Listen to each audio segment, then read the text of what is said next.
jurnalis itu dua dimensi hidupnya. Dia hidup sebagai tenaga kerja karena status dia karyawan, tapi jangan lupa yang paling penting adalah dia juga terikat pada undang-undang pers. Artinya apa? Dia hidup untuk publik. Jadi semua produk jurnalistik itu harus berpihak pada publik.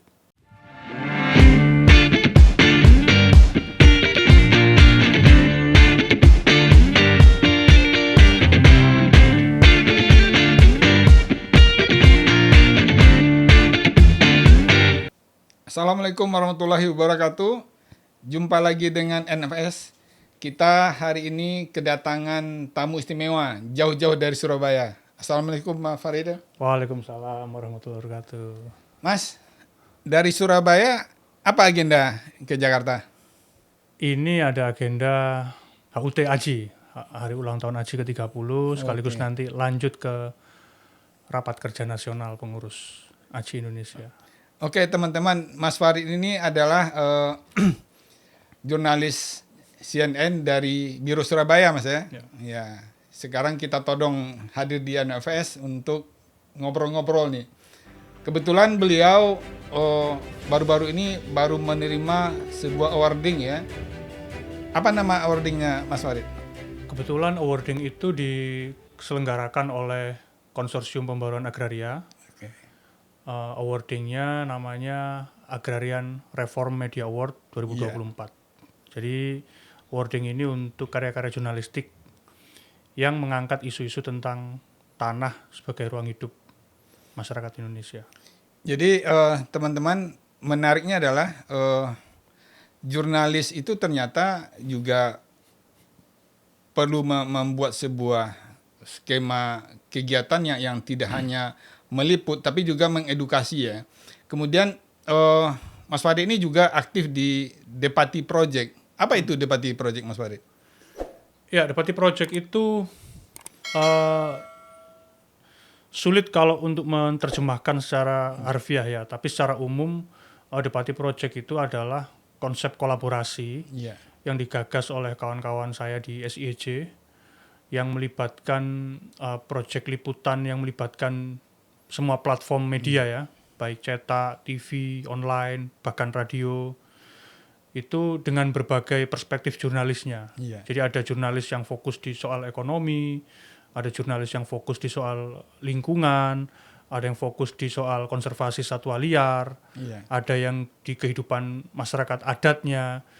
Jadi semua platform media dan semua minat jurnalis itu ditampung dalam sebuah kerja bareng yang kita sebut sebagai kolaborasi, yang kemudian itu diakomodir oleh Depati Project, dan ini menjadi wahana baru bagi jurnalisme di Indonesia karena kita tahu bahwa dunia jurnalisme itu kan nggak jauh beda dengan perusahaan pada umumnya, kompetisi, siapa yang lebih cepat, siapa yang lebih dulu, itu seolah-olah menjadi juaranya. Tapi 5 tahun belakang ada ikhtiar besar dari jurnalis-jurnalis yang progresif untuk mengubah kompetisi itu menjadi kolaborasi. Nah, Depati Project adalah kanal yang menghususkan untuk kolaborasi itu. Bukan hanya media mainstream ya, udah Nanang, tapi media lokal, media yang selama ini tidak dikenal publik, itu semua dianggap sama dan semua punya kontribusi yang sama untuk mengangkat isu-isu lingkungan.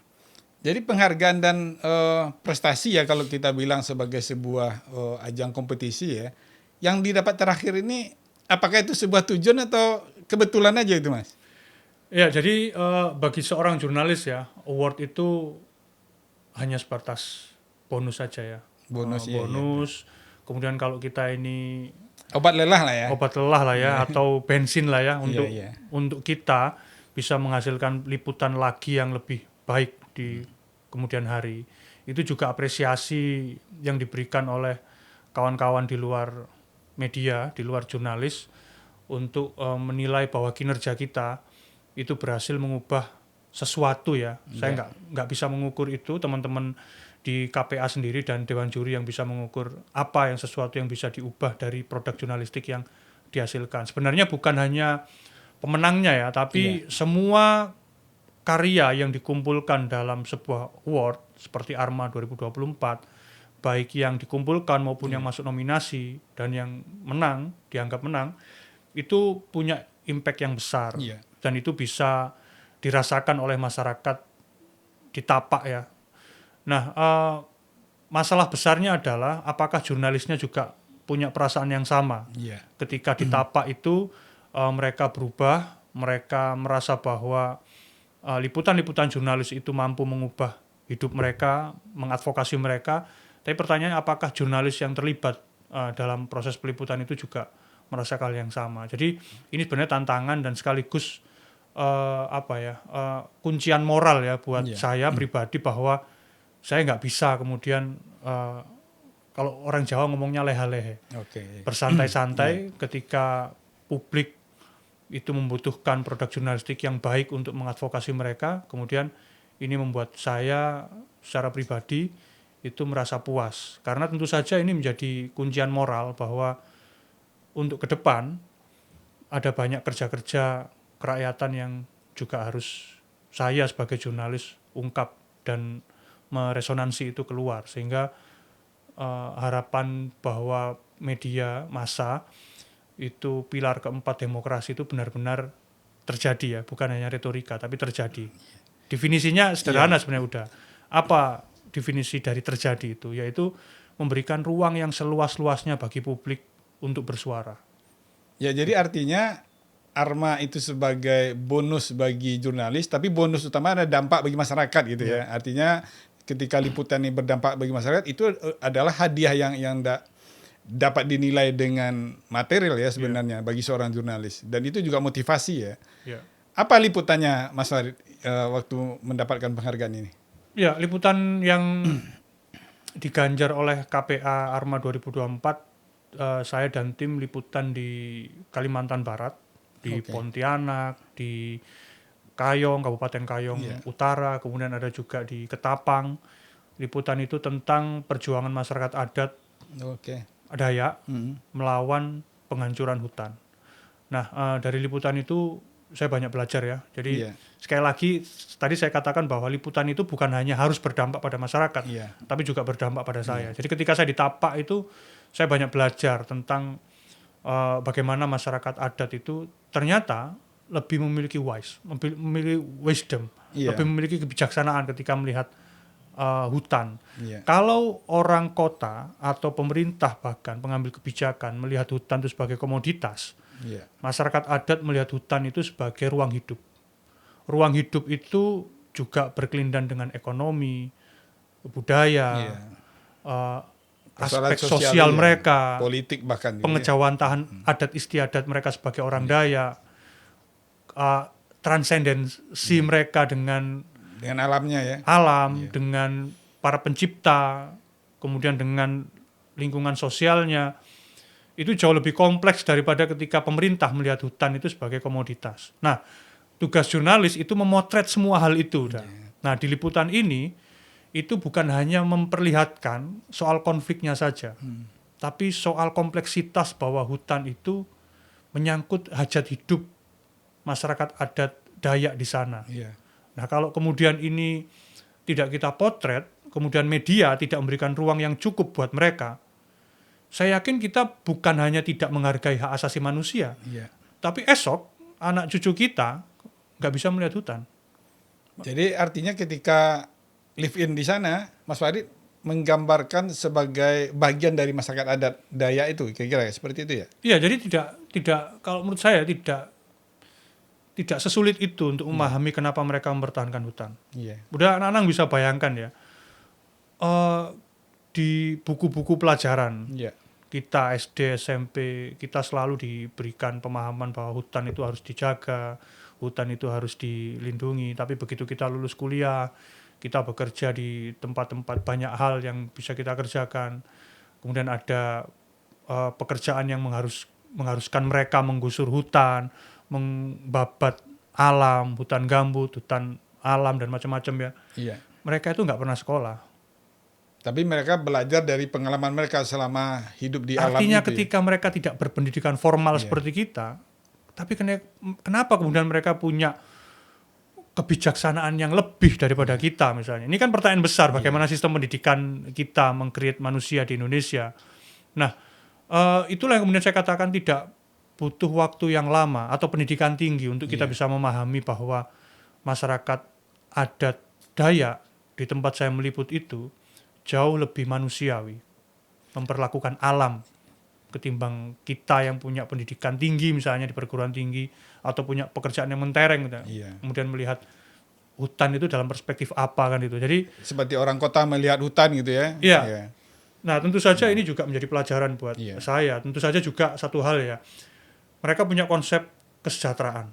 Kalau kita misalnya sebagai orang kota melihat kesejahteraan itu kita kerja di kantoran, pakai kemeja, pakai sepatu, berangkat kerja wangi kan itu, punya penghasilan bulanan, kita dianggap bisa sejahtera. Sehingga mereka perusahaan-perusahaan besar ini ketika masuk ke masyarakat adat selalu saja mereka menawarkan sesuatu yang sebenarnya tidak dibutuhkan oleh masyarakat adat. Apa itu misalnya? Kalian kalau mau menyerahkan tanah ini, hutan ini, nanti bisa bekerja ikut saya, digaji misalnya. Bagaimana udah misalnya membayangkan ya, orang yang punya alat produksi sendiri berupa hutan, itu kemudian menjadi buruh. Seperti kita, saya ini juga buruh misalnya, menjadi buruh. Yang kemudian hidupnya bergantung pada orang lain. Yang tadinya alam itu adalah secara turun-temurun menyediakan semua hal. Menyediakan semua hal. Mereka secara turun-temurun. Menyediakan semua hal. Saya bisa katakan mereka jauh lebih sejahtera daripada saya.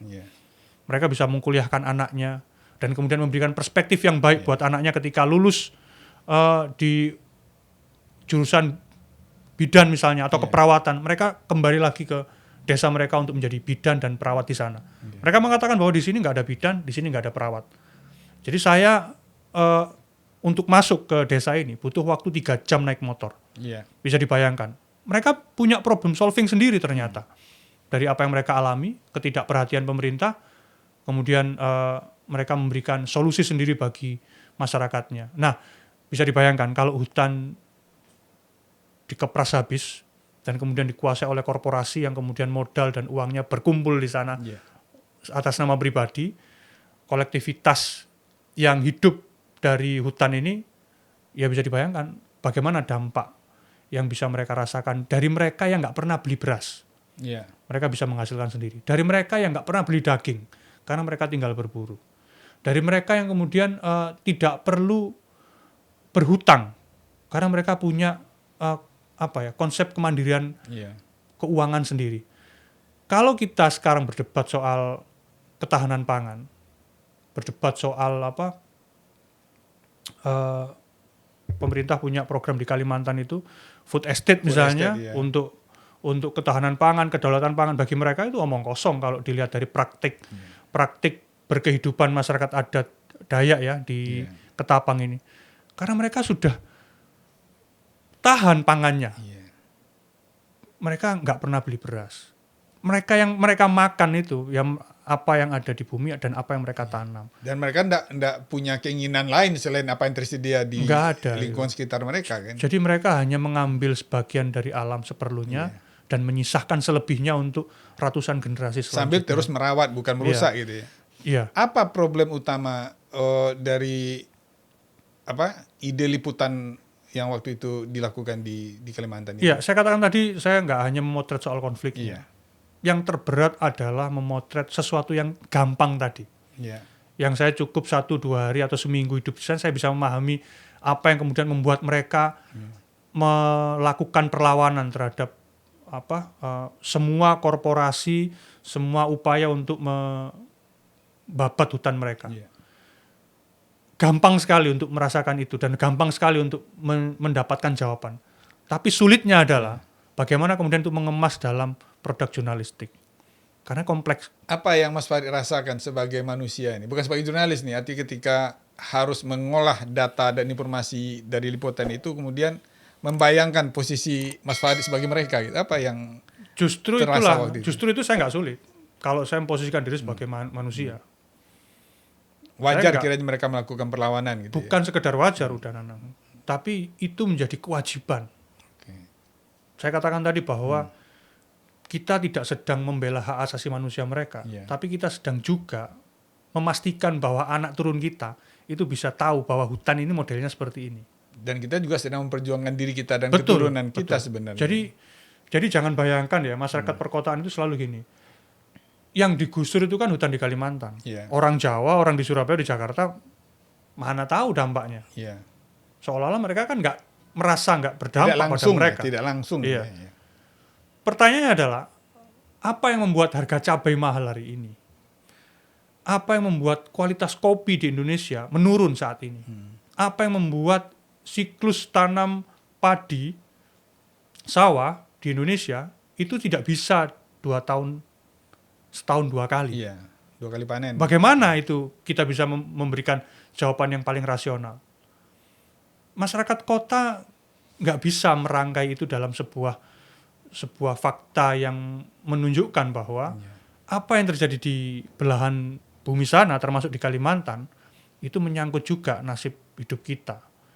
Bahwa kemudian ketika paru-paru bumi itu semakin cepat dibabat hutannya, itu semakin buruklah kualitas hidup kita, termasuk berpengaruh pada apa? Pada keekonomian kita sebagai orang kota. Beli beras semakin mahal, beli lombok semakin mahal, kita bernafas juga semakin sulit, dan itu akan berpengaruh pada apa? Penghasilan kita yang akan tergerus banyak untuk memenuhi kehidupan basic kita, kesehatan kita, dan tentu saja lama-lama kita akan jatuh miskin. Separah apa, Mas, kondisi hutan Kalimantan? Kalau bagi saya,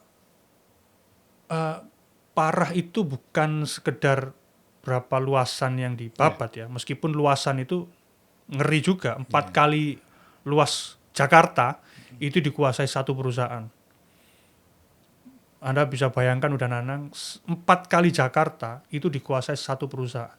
Jadi ketika saya putar-putar di area konsesi mereka, liputan itu membutuhkan waktu 5 jam, nggak habis-habis. Saking besarnya. Itu kayak udah keluar kota, balik lagi, keluar kota lagi itu. Dan jadi saking besarnya. Udah nggak ada hutan di situ ya? Udah nggak ada hutan. Nggak ada hutan. Monokultur semua di situ? Monokultur. Nah, kalau ditanya separah apa, ini perspektifnya banyak. Iya. Mau perspektif hutannya, tanamannya, keberagaman atau biodiversity-nya, kemudian juga dampaknya, dampak sosialnya, dampak lingkungannya, atau kita mau bicara omong kosong soal pelestarian orang hutan yang terancam misalnya. Bisa dibayangkan wilayah konsesi ini itu sebagian diantaranya itu merupakan wilayah dengan wilayah konservasi tinggi. Rumahnya orang utan, rumahnya beruang madu, rumahnya satwa-satwa yang dilindungi yang menjadi ikon Indonesia. Dan itu juga bukan hanya hutan alam mineral, tapi juga hutan gambut. Yang kalau gambut ini dikeringkan, itu dampaknya kebakaran hutan, banjir di sana-sini. Dan kira-kira apa yang terjadi misalnya ya? Pemerintah mengalokasikan miliaran rupiah untuk korban bencana. Miliaran rupiah untuk mengantisipasi banjir. Kenapa di hulunya nggak diselesaikan misalnya? Daripada kita membakar uang untuk menjawab permasalahan masyarakat yang terdampak banjir. Kenapa jangan sampai banjir gitu misalnya? Di persoalan di hulunya sebenarnya diberesin ya. Iya. Tapi kita ini sering terjadi kayak pemadam kebakaran gitu. Betul. Ya. Di mana ada asap sana jadi persoalan awalnya enggak jadi terbereskan. Kita hitung-hitungan aja berapa pajak yang dibayar perusahaan ini. Berapa orang yang direkrut oleh perusahaan ini dibandingkan dengan ongkos lingkungan yang harus ditanggung oleh negara ketika terjadi bencana. Penderitaan yang harus dialami masyarakat adat di sana. Kerusakan alam yang harus ditanggung. Ingat udah ya, gambut itu kalau udah rusak nggak bisa diperbarui. Nggak bisa diperbaiki. Kalau udah rusak bener ya, nggak bisa diperbaiki. Karena gambut salah satu termasuk yang paling baik menyerap air dan menyimpan air dan oksigen menyimpan ini oksigen, karbon. Karbon. Begitu itu dilepas, ya jutaan karbon lepas ke udara dan itu mempengaruhi tadi itu iklim kita. Perubahan iklim juga berdampak pada sistem persawahan kita, cocok tanam kita, dan semuanya ujungnya nanti kemana? Ke pemiskinan struktural. Ke pemiskinan struktural. Jadi itulah yang kemudian dinilai oleh KPA sebagai sebuah liputan berdampak yang tidak hanya melihat hasil dari kerja-kerja jurnalistik, tapi bagaimana seorang jurnalis bisa mengcapture sebuah peristiwa itu dalam waktu yang tidak terlalu lama sebagai sebuah gambaran dampak dari sebuah peristiwa perusakan hutan misalnya. Itu kan kalau cerita di awal tadi, Depati Project ini kan kolaborasi. Iya. Siapa saja yang terlibat di dalam kolaborasi ini? Iya, di Depati Project untuk liputan kedua ini ada 5 media. Ada Pontianak Post, ada Jaring, ada kemudian CNN Indonesia TV tempat saya bekerja, ada Mongabai, kemudian juga ada Beta Hita. Beta Hita. Nah, mereka teman-teman yang terlibat ini punya perspektif yang beda-beda. Saya di kompleksitas problem tadi memang tidak fokus pada satu titik, tapi berusaha memotret semua problem itu dalam bentuk produk audiovisual. Ada kawan yang fokus pada isu gendernya. Jadi kerusakan lingkungan fokusnya pada gendernya, isu gendernya. Ini jarang bagi saya. Kemudian juga ada soal kerusakan lingkungannya, dampaknya, ada juga soal satwanya. Jadi ketika ini dirangkai, itu menjadi cerita yang besar, cerita yang utuh, karena kalau kita hanya pada satu pemberitaan saja, itu seperti potongan puzzle. Tapi kalau dirangkai jadi satu cerita, itu menjadi satu potret yang lengkap dari semua perspektif, dan itu sebenarnya bisa menjadi rujukan pemerintah untuk mengambil kebijakan selanjutnya. Ya, karena artinya dengan proses yang dilakukan oleh teman-teman Depati Project, kemudian direspon oleh teman-teman KPA, ini sebuah elaborasi sebenarnya ingin menunjukkan kepada negara, dalam hal ini pemerintah tentunya, bagaimana kerja-kerja jurnalistik ini juga harus diperhatikan secara serius. Bukan hanya proses kerja-kerja jurnalistiknya, tapi bagaimana teman-teman melihat sebuah gambaran dan fakta utuh yang harusnya direspon oleh pemerintah. Dari berbagai perspektif loh. Ya, ada lingkungan, ada satwa liarnya, ada sosial, ada adat, ada gender dan macam-macam. Multidisiplin ilmu, multidepartemen kalau kita ngomong perangkat negara nomenklatur negara, multi kementerian lah. Nah, selain jurnalis, udah yang menarik di Depati Project ini, kita berkolaborasi juga dengan akademisi. Berkolaborasi juga dengan NGO. Akademisi itu di beberapa diskusi saya dengan beberapa akademisi mengatakan mereka butuh ruangan yang cukup untuk menerjemahkan kajian-kajian mereka yang akademis bahasanya itu menjadi bahasa yang lebih populer, bahasa yang lebih menarik, yang bisa dipahami oleh semua lapisan masyarakat, bukan hanya akademisi, semua lapisan masyarakat. Nah, termasuk juga teman-teman NGO. Ketika kita berkolaborasi di Depati Project 1 dan 2 ini, mereka juga mengatakan seperti itu, bagaimana kemudian hasil investigasi teman-teman di NGO itu bisa sampai ke spektrum yang lebih luas di masyarakat dan punya dalam tanda kutip legitimasi publik.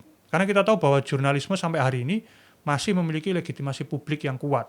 Sehingga ketika ini bercampur, ketika ini berkolaborasi, akademisi, peneliti NGO, dan juga jurnalis, saya pikir nggak ada alasan ya buat pemerintah untuk tidak memperhatikan liputan kami itu ya.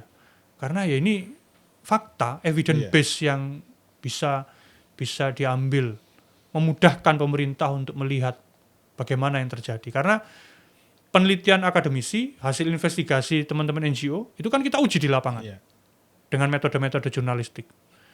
Artinya ya semua bahan yang dibutuhkan oleh pemerintah untuk mengambil kebijakan, saya pikir sudah lengkap, tinggal goodwill-nya saja, apakah mau. Gitu. Terus ini Mas, akhir-akhir ini memang kan kerja-kerja kolaborasi seperti ini sering dilakukan oleh teman-teman jurnalis ya, termasuk NGO dan akademisi di daerah. Tapi industri media sendiri yang mainstream itu kita jarang sebenarnya mengeksplor peristiwa-peristiwa sepenting ini gitu. Itu kenapa Mas? Ya itu tantangan kita semua ya. Kita nggak bisa melihat media massa itu lahir dari ruang kosong, jangan. Ada banyak dimensi yang bisa kita lihat kalau kita bicara soal media massa. Ada dimensi bisnisnya, ada dimensi readership, rating dan macam-macam. Makanya saya bersyukur terlibat di Depati Project ini memastikan ya di antara dimensi-dimensi yang kadang sulit kita tembus tadi, itu bisa ditembus dengan produk jurnalistik yang baik, yang layak buat publik, dan juga membantu media massa untuk memasukkan perspektif jurnalisme yang baik yang ditawarkan oleh Depati Project gitu ya. Jadi jangan bayangkan newsroom media massa itu semuanya punya perspektif yang sama dengan kita misalnya. Maka itu ruang newsroom, ruang redaksi media massa dimanapun media massa itu selalu saja menjadi pertarungan yang sengit untuk kita bicara soal gagasan-gagasan semacam ini, Mas. Jadi mengalir terus, kemudian juga ketika kita punya support system di luar, publik membutuhkan,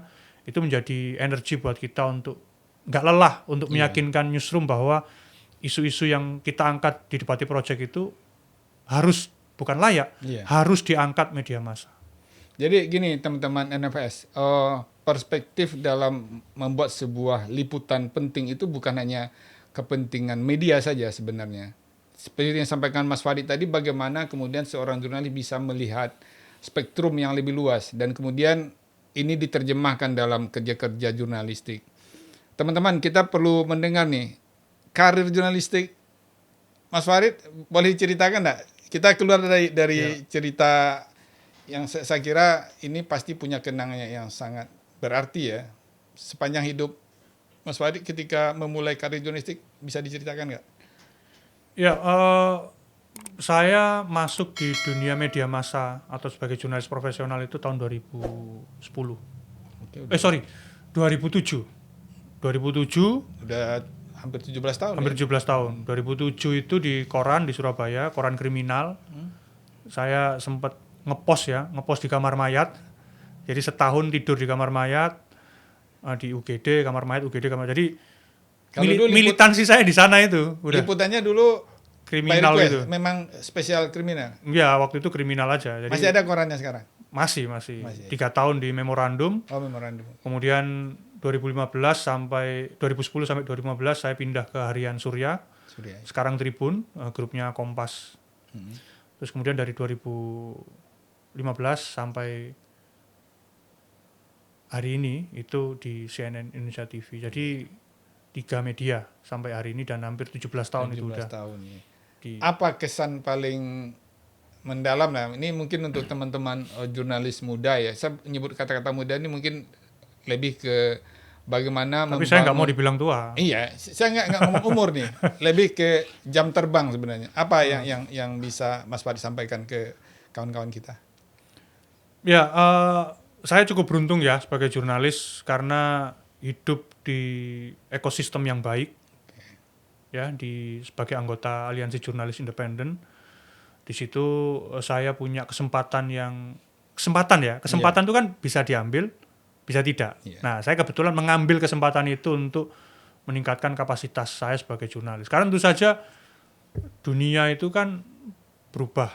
Pendidikan itu terus berkembang. Sama juga dengan jurnalisme. Jurnalisme itu berkembang. Nah, kalau sebagai jurnalis itu kita tidak berkembang, tidak berorganisasi, tidak banyak berdiskusi, tidak banyak membaca buku, tidak banyak mengamati berbagai hal di sekitar kita, kita nggak punya perspektif kritis tentang sebuah peristiwa. Ambil contoh misalnya, udah Nanang, yang paling gampang ya. Belakangan ini kita paling sering lihat masyarakat Indonesia antri bantuan langsung tunai, antri beras. Ada seorang, saya lupa namanya, tapi dia mengatakan gini, pemerintah itu paling gampang mematahkan kaki kita, kemudian ngasih tongkat ke kita, dan dia ngomong, tuh kan, kalau nggak ada pemerintah kamu nggak bisa jalan. Nah, itu kan butuh perspektif. Kalau kita jurnalis yang biasa-biasa saja, itu akan meliput antrian tadi, itu sebatas peristiwanya. Lebih parahnya lagi, menggambarkan peristiwa itu kebaikan hati pemerintah. Nah, tapi kalau jurnalis yang kritis, itu akan melihat bahwa ini kegagalan dari pemerintah. Anda bisa bayangkan, udah Nanang, orang yang bekerja, menghasilkan upah dari keringatnya, itu nggak bisa beli beras, nggak bisa menghidupi keluarganya. Kemudian dia harus mengantri, dipotret, dilihat pejabat datang ke sana dan macam-macam. Itu kalau dari perspektif kritis, itu kegagalan pemerintah dalam mensejahterakan masyarakatnya, rakyatnya. Udah bekerja, tapi nggak bisa beli beras. Yeah. Ini soal perspektif. Jadi kita bisa sampai ke sana itu karena interaksi tadi yang saya katakan, berorganisasi, berdiskusi, di ekosistem yang baik, baca buku, beradaptasi, mengenal semua orang, membangun jaringan. Jadi semua hal itu saya butuhkan sebagai jurnalis, dan itu merupakan modal. Dan modal itu kan terus bertambah dan bergerak. Gitu. Jadi teman-teman, ini obrolannya singkat tapi daging semua. Saya bersyukur ya bisa menghadirkan Mas Fadi di NFS ini karena di Surabaya ya. Tapi walaupun ini sebuah kesempatan yang tadi disampaikan, saya jadi ingat ini apa yang disampaikan oleh Buya Hamka. Jika bekerja sekedar bekerja, beruk di hutan juga bekerja gitu. Nah, jadi inilah yang harus kita pahami, bahwa bekerja itu ya menggunakan segala resource yang ada pada kita. Mas Farid, terima kasih banyak. Saya tidak akan menyimpulkan pembicaraan karena biar pemirsa NFS yang akan menyimpulkannya. Terima kasih Mas Farid. Terima kasih sama-sama. Satu hal lagi udah. Ya. Jurnalis itu 2 dimensi hidupnya. Dia hidup sebagai tenaga kerja karena status dia karyawan. Tapi jangan lupa yang paling penting adalah dia juga terikat pada undang-undang pers. Artinya apa? Dia hidup untuk publik. Jadi semua produk jurnalistik itu harus berpihak pada publik. Itu aja kuncinya sebagai motivasi. Oke, terima kasih. Dicatat itu ya teman-teman. Terima kasih. Assalamualaikum warahmatullahi wabarakatuh. Waalaikumsalam.